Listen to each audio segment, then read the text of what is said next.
August 21st, 1944. Combat continues. Today, August 21st, as this newspaper hits the streets, the liberation of Paris is nearing an end.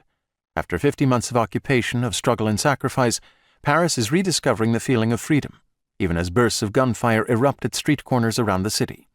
It would be dangerous, however, to return to the illusion that the freedom that is the due of every individual comes without effort or corresponding pain. Freedom has to be earned and has to be won.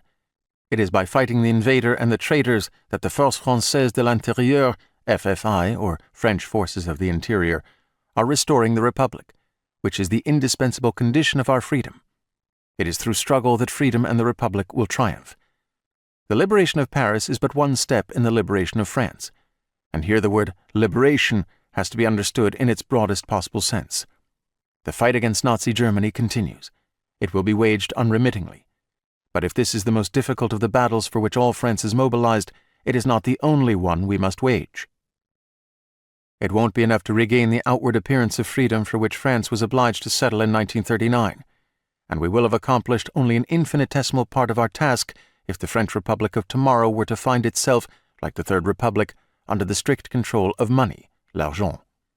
Of course, the struggle against the power of money was long one of the favorite themes of Pétain and his team.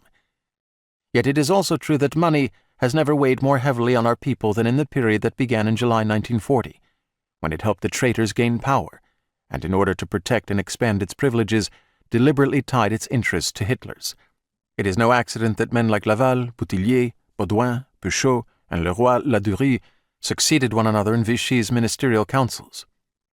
It is no accident that the so-called organizing committees were headed by organizers whose relations with the proletariat in most cases were never anything but the relations of masters to servants.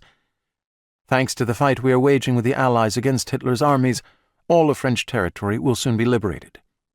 But it is up to us to secure our freedom. The combat continues. Signed, X.